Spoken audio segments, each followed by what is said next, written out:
देश भर में बैंक कर्मियों की राष्ट्रव्यापी हड़ताल लगातार दूसरे दिन भी जारी है।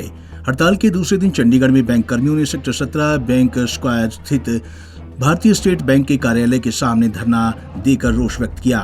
इस दौरान कर्मचारियों ने केंद्र सरकार के खिलाफ जमकर नारेबाजी की।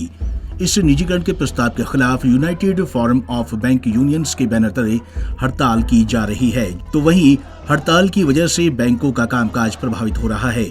बैंक कर्मियों का कहना है कि निजीकरण को किसी भी हाल में बर्दाश्त नहीं किया जाएगा।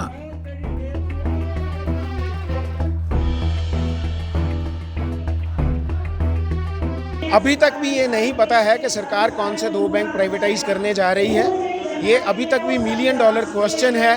सरकार छोटे बैंकों को प्राइवेटाइज करेगी या बड़े बैंकों को करेगी, या एक छोटे को करेगी या एक बड़े को करेगी, या प्रॉफिट मेकिंग किसी बैंक को करेगी या लॉस मेकिंग को करेगी, ये अभी तक भी सरकार ने कुछ भी क्लियर नहीं किया है। देखिए, इसका नुकसान हमें, जो हम एम्प्लॉई हैं, उनको कम होगा, लेकिन भारत की जो जनता है उनको इसका नुकसान ज़्यादा होगा, क्योंकि आपने देखा होगा कि most of the people who bank with public sector banks वो बहुत ज़्यादा सेटिस्फाइड हैं और उनको एक विश्वास है पब्लिक सेक्टर बैंक्स के ऊपर में, जो कि प्राइवेट सेक्टर बैंकों में नहीं है।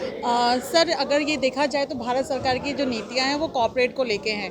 अगर हमने देखा है कि जो कॉर्पोरेट कल्चर है, जिस तरह से उनका कल्चर है, वो चाहते हैं कि चाहे वो अभी किसान आंदोलन भी थे, हर डिपार्टमेंट को प्राइवेटाइज करने पर तुले हुए हैं। चाहे BSNL की बात लीजिए, पहले भी वो जब गवर्नमेंट में थे तो काफ़ी उन्होंने SCL वगैरह को प्राइवेटाइज किया था। तो इसका आम जनता पे बहुत ज़्यादा प्रभाव पड़ेगा। भारत सरकार की नीतियाँ जो हैं वो देश के लोगों के लिए है ही नहीं, क्योंकि जो हमारा पब्लिक सेक्टर बैंक है वो हमेशा एक आम जनता की सेवा के लिए काम करता रहा है।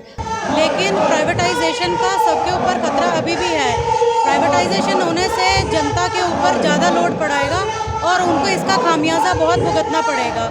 जैसे सरकारी बैंकों में 500 से लेके 1000 रुपये में मिनिमम बैलेंस में खाता खोलते हैं, लेकिन जैसे ही प्राइवेटाइज होगा ये 5000 और 10,000 संख्या हो जाएगी उसमें। और जो मामूली इंसान है, मजदूर है, वो अपना खाता कहाँ खोलेगा?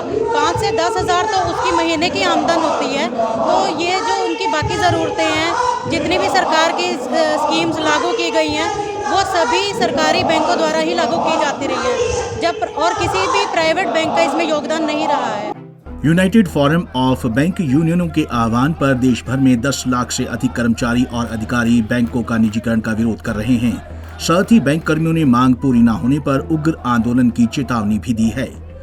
पंजाब केसरी टीवी चंडीगढ़ के लिए भगवत सिंह की रिपोर्ट।